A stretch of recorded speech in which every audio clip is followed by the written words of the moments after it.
So we have already studied equilibrium of particles and rigid bodies, and now we'll deal with statics of fluids.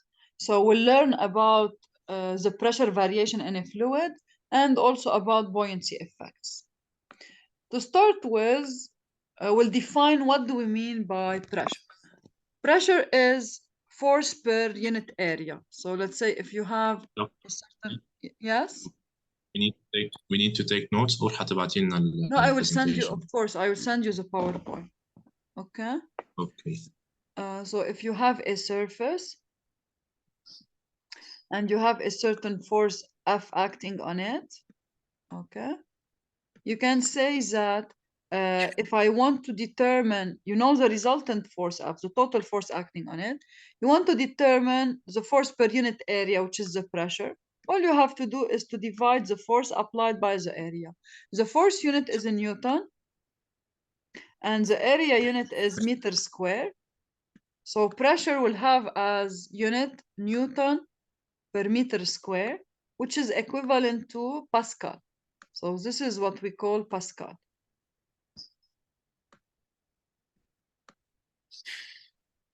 Now, pressure will always be a compressive force. Yani it will act, it will have a compressive force per unit area. So it will always act towards the surface. This is why if you take a very small element in fluid, okay, it will be subjected to pressure from all directions. And we can demonstrate that the pressure from all directions is equal, okay? And the pressure is independent of direction on a certain point. This is why we can say that whatever the direction is, the value of pressure will be the same. And then if you do summation forces acting on this particle, you will get 0.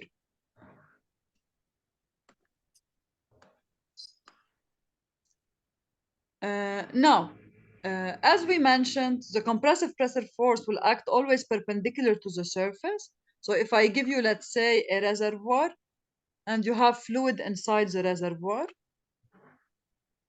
okay, and I ask you to find the pressure force exerted by water on the bottom level of the reservoir. This force will be perpendicular. The net force will be perpendicular to the surface, okay, and it will be acting towards the surface. So this is why we say it's a compressive pressure force that is perpendicular to the surface it's acting on.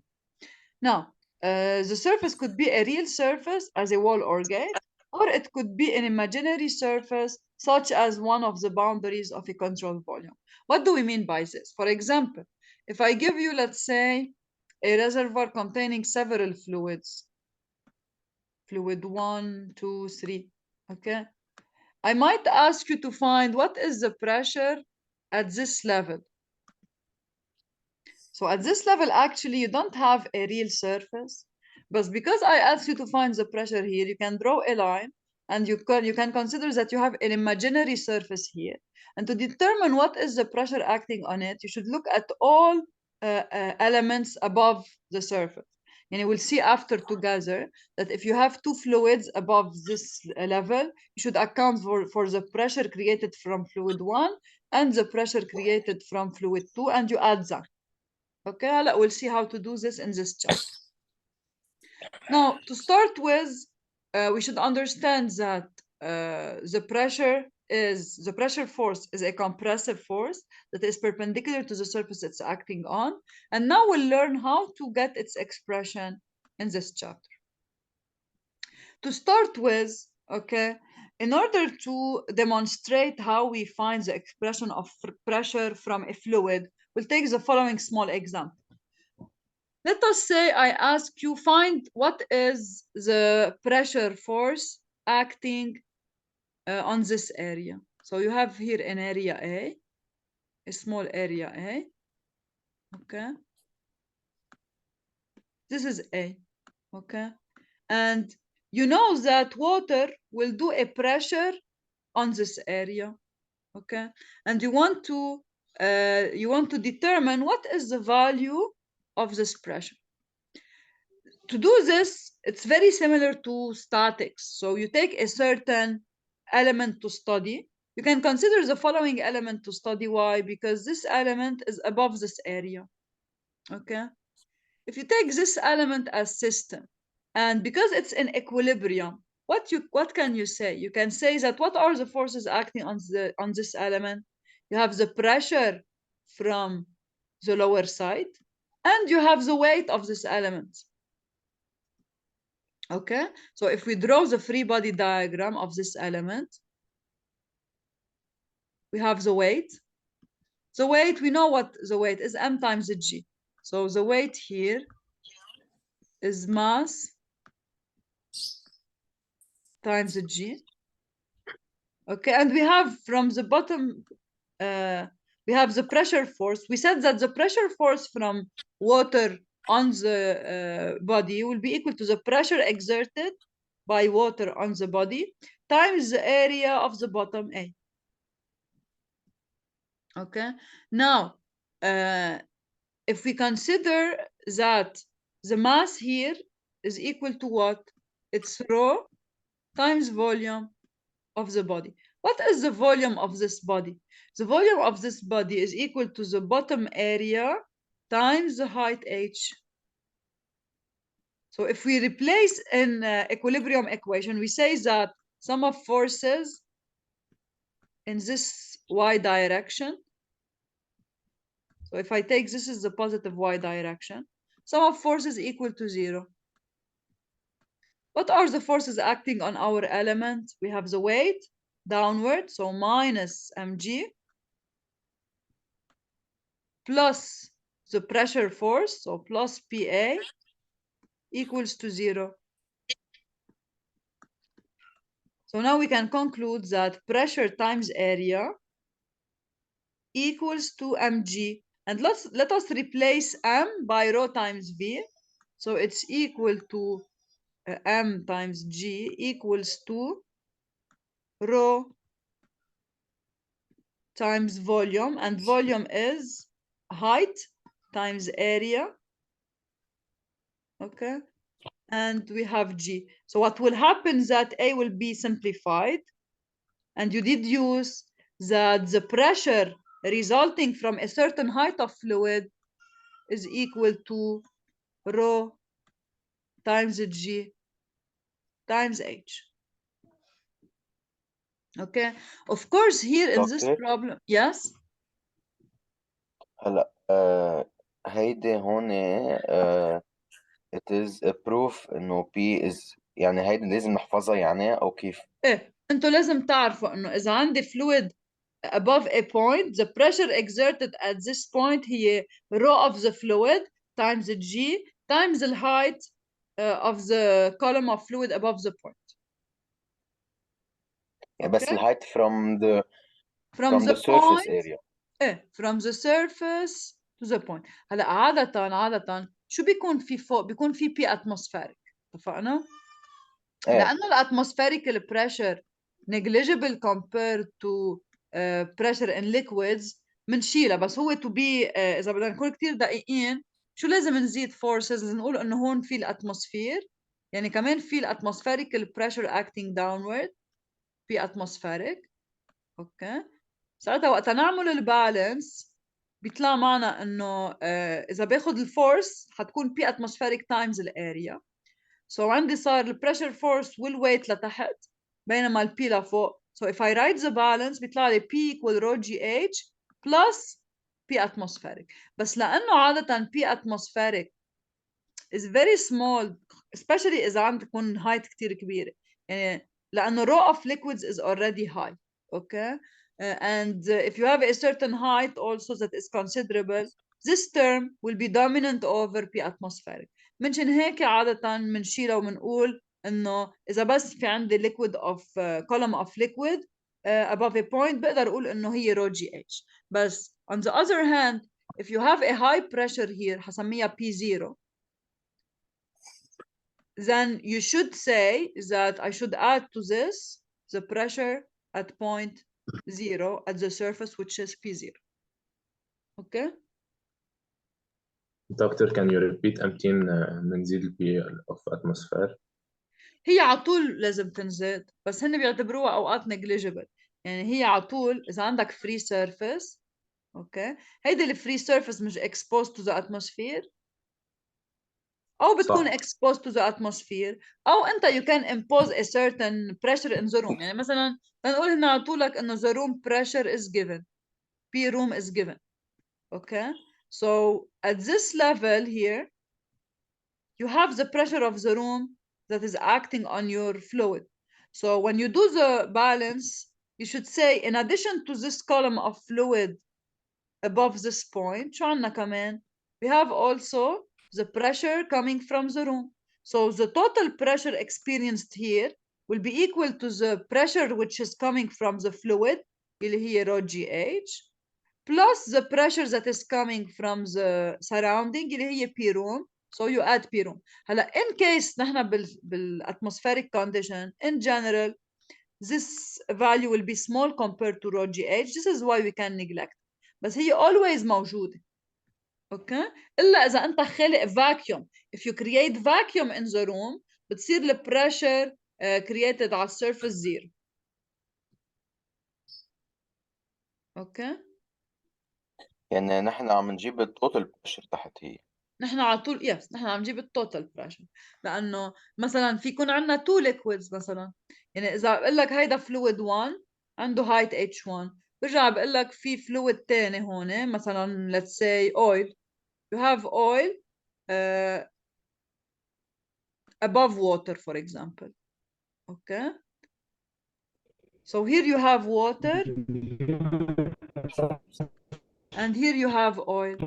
If you want to find the total pressure here, at this point you say I should take into consideration the pressure created by water and the pressure created by oil. يعني بتصير total pressure at A هي rho water times G times H1 plus rho oil times G times H2. I can add P atmospheric بس حيبين معه انه it's small compared to the other two pressures. Okay.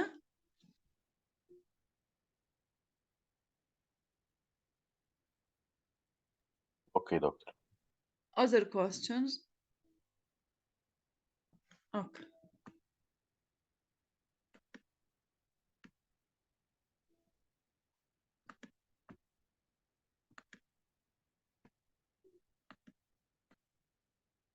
Now, هلا we can prove. Okay, هلا انتو you are not responsible of the demonstration. I will just, if you want, summarize for you what they are doing here. We can prove that if we take a small element, a very small element, يعني when delta x, delta z, delta s tends to 0. Okay. So when z tends to 0 and small dimensions, we can prove that the pressure is independent of orientation. This means that if I take a very small element in the fluid, if I calculate the pressure in x direction, it will be equal to the pressure in z direction. It will be equal to the pressure in any other direction. Okay? So this is the general, if you want information that you should know. How to demonstrate it is it's not complex. The whole idea is to write on this element the balance of forces. And if you apply statics, okay, we can put sum of forces equal to 0. Okay, we project in x direction, sum of x equals 0, sum of z equals 0, and then we can demonstrate that the pressure along this direction اللي هي Pn will be equal to Px will be equal to Pz. And this is what we call the Pascal law. Okay, so the Pascal law will state that whatever is the direction we consider for one fluid particle, the pressure will be the same in all directions. So the angle theta was arbitrarily chosen So we can conclude that the pressure at a point in a fluid at rest or in motion, you can also demonstrate that even if the fluid is at motion or at rest, which is the case of interest in this chapter, we can demonstrate that the pressure force will be the same. And this is what we call the Pascal's law.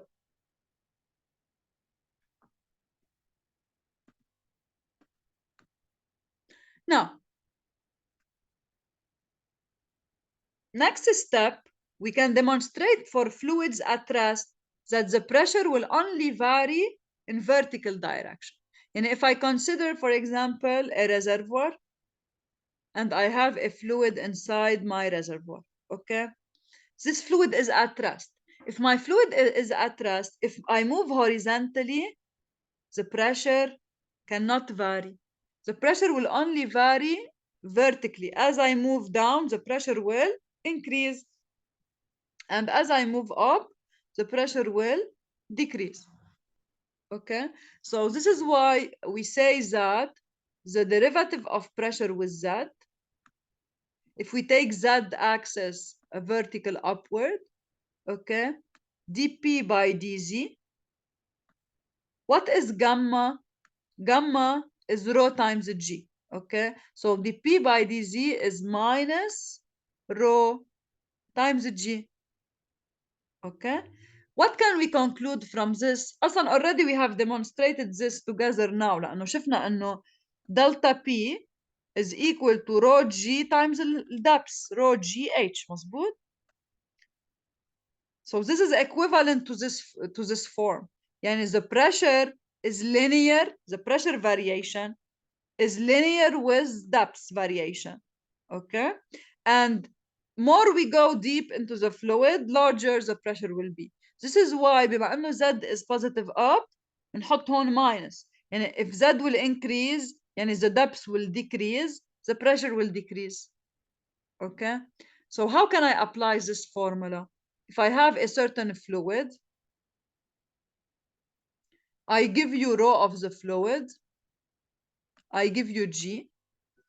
Let's say, you know, I give you the pressure at point 1. Okay? So I know P1 at this level.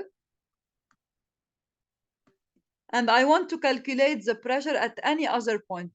If I give it here, for example, point 2. Okay? And I give you the vertical distance between 1 and 2. You can say the following. You can say, if I move horizontally, the pressure will not vary. So the pressure at this point is equal to the pressure at this point. And to move from this point to this one, I'm going in depth a certain distance, h. So I can write that P2 minus P1 is rho times G times h. And of course, pressure of point 2 will be larger than the pressure at point 1. وفيكم you can conclude this also من السلوب. يعني if dP by dZ, if the derivative of pressure with Z, which is the upward coordinate, is equal to minus rho G, you can say, I can integrate this equation, okay? So I can write that pressure is linear with Z. Pressure as function of Z is minus rho GZ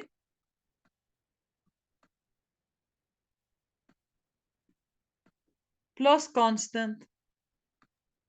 Doctor, can you repeat it, please? Yes, I will repeat. The idea of dP by dZ, you mean? Which one? P2 will be 1, please. Okay, yeah.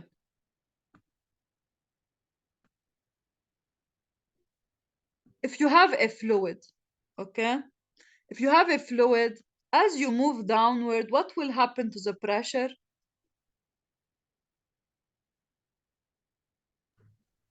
تكبر صح؟ تكبر the pressure, okay?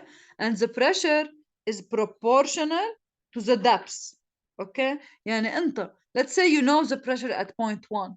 If I tell you that as I move downward a certain distance h, I want to determine what will be the value of pressure at point 2. What do? You say, this is point 2. Point 2 is at this level, okay? From point 1 to point 2, what is the difference?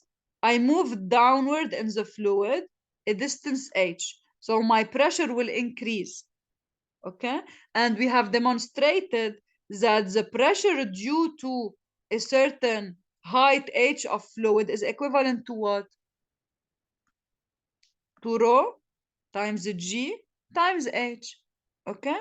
So you can say the pressure here was P1, and since I moved downward in the fluid, it will increase by an amount of rho gh. So you can write that P1 plus rho gh is equal to P2. Okay? Okay. And you can redemonstrate this with this equation. إذا بنكتب dp by dz، انتوا اخدين separation of variables بالمات؟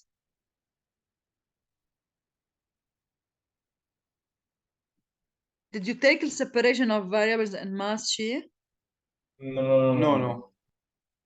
طب خلص, so don't worry about it. Just know this one, okay? But if you integrate this equation, you will get back to the same result, okay? So you will get that P1 plus rho gh is equal to P2.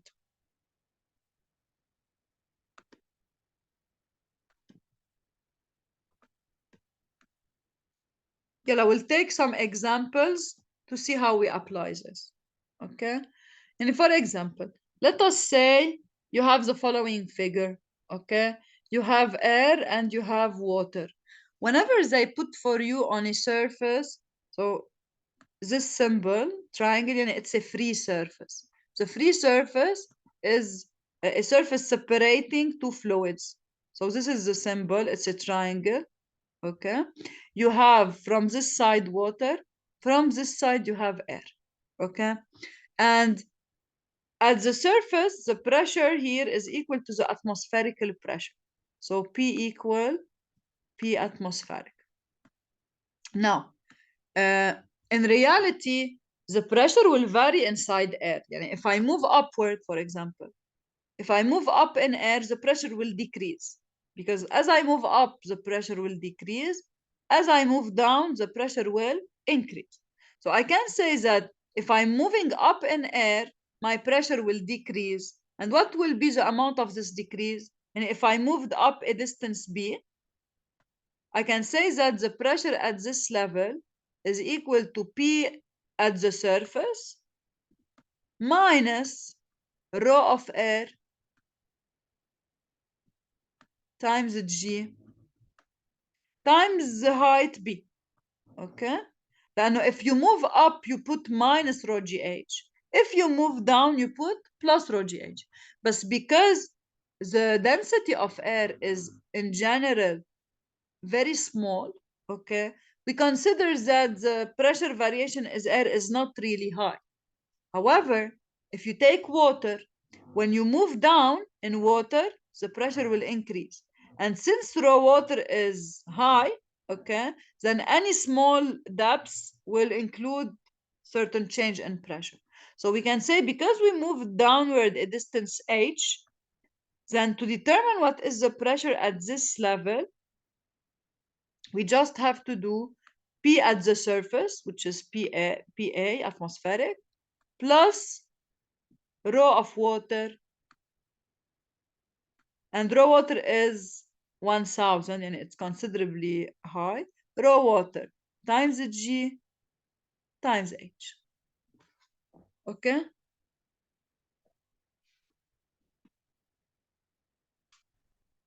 Now, let us take the following example to see how we can determine pressure at different surfaces.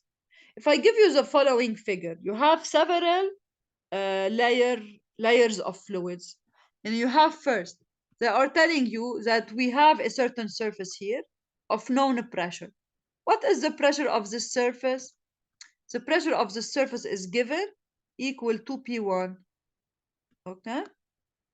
Now, we have first a layer of oil, and the depth of the oil layer, okay, is equal, so the height of oil, if you want, the depth of oil is equal to Z1 minus Z2. So if I ask you now to tell me, what is the pressure here at the surface separating oil and water? What will be the pressure at the surface separating oil and water?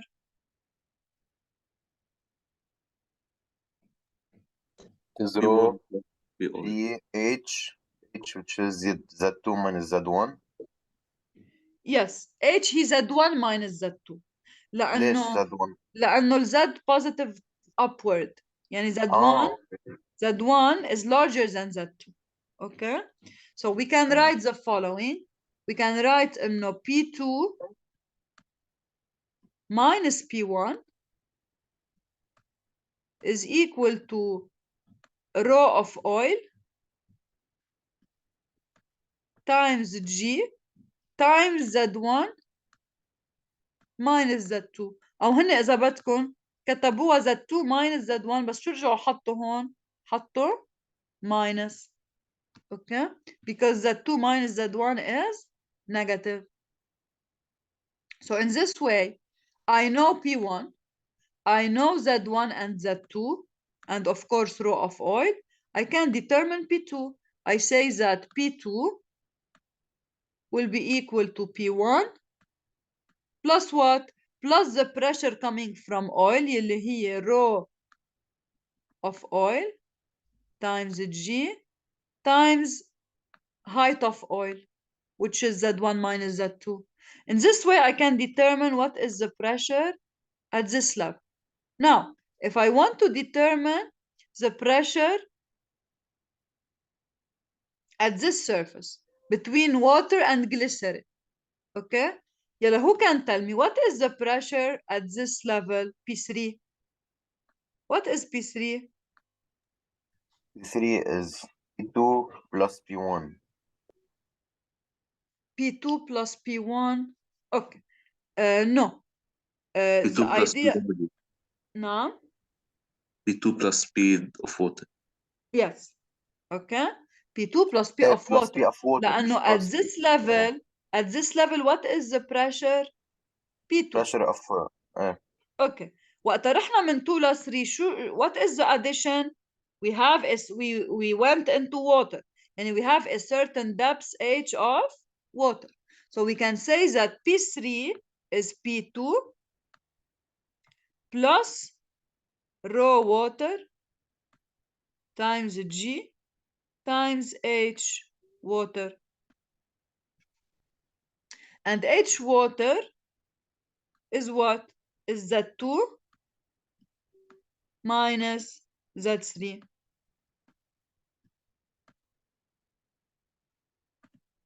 It's Z2 minus Z3. Okay? Now we can continue in the same way.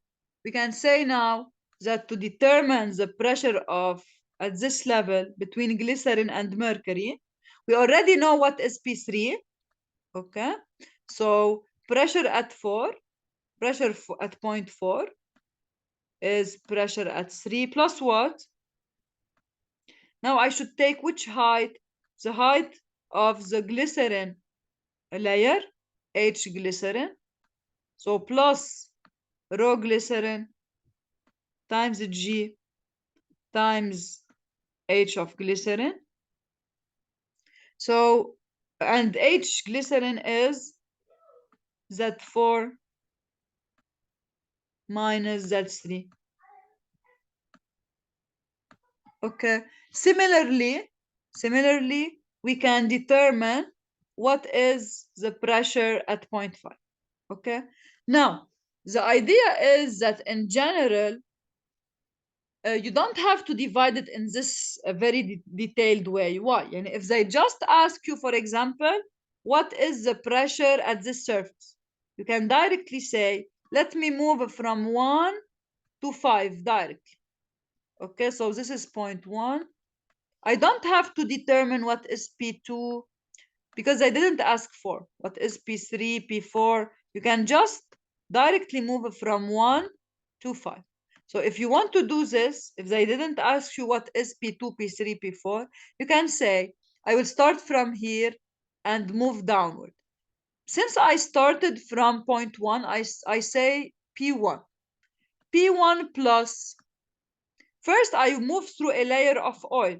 So I should add raw oil times G times height or depth of oil plus. Now in the second layer, okay, in the second layer, I have water. So I should add now the pressure increase due to water, which is raw water times G times depth H of water.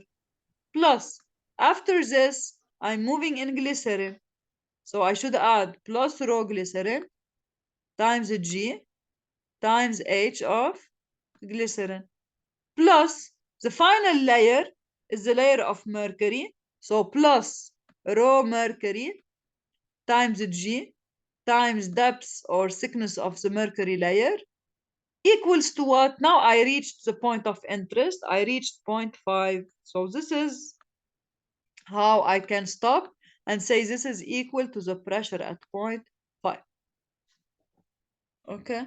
So whenever you have several layers, you have just to sum the pressure that is coming from these layers of different fluids. Any question on this?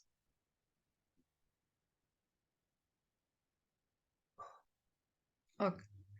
Now,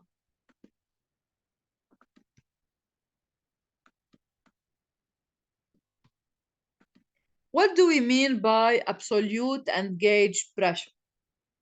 These are, if you want, scales used to determine pressure.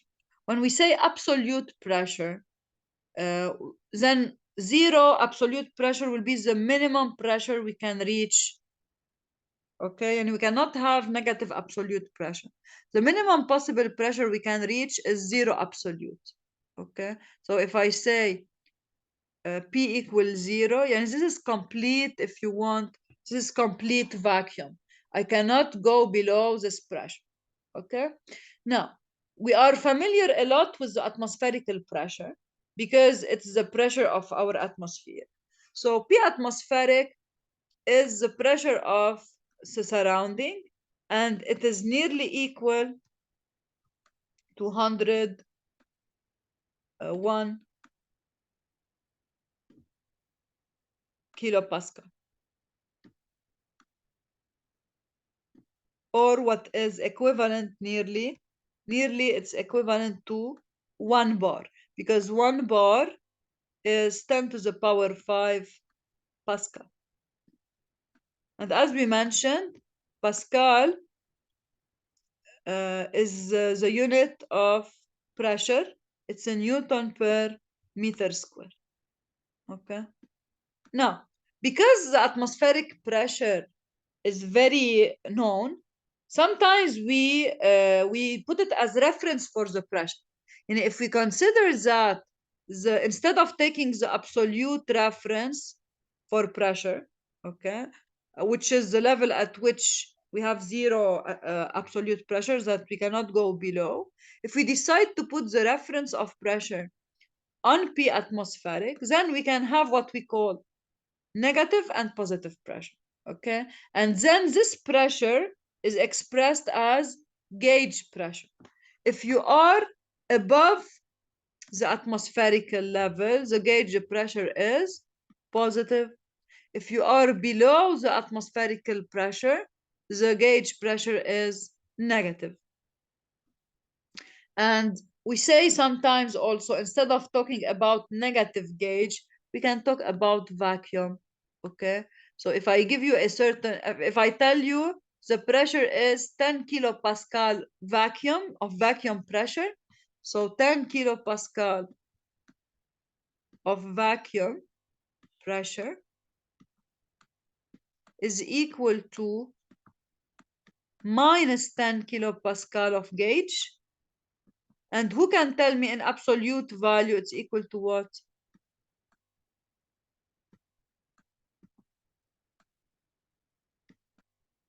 How you relate the gauge and absolute pressure?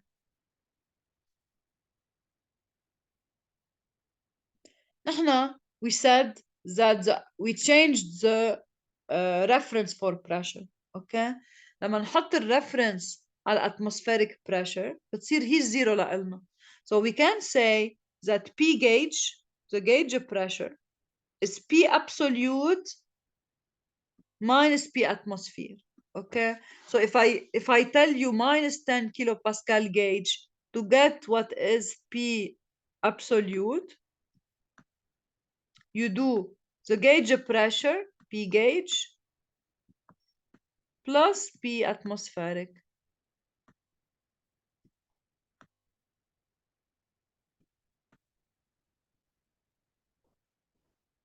So it's equal, let's say, to minus 10 plus 101. So it's nearly 91 kilopascal. And as we mentioned, because we considered that if we are below the atmospheric pressure, we can talk about vacuum pressure, then the vacuum pressure can be calculated as P atmospheric minus P absolute. Now we'll see how manometers will operate. What do we mean by manometers? They are devices used to measure pressure. Okay, you already know, I think, that mercury is widely used for pressure measurements, and we'll see together why mercury is very used. Okay, the idea is the following. If you want to measure pressures, we can use the following device. What is the concept of this device? We take a tube,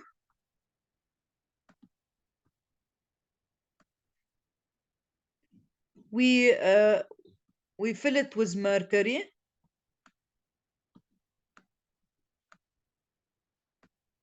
and then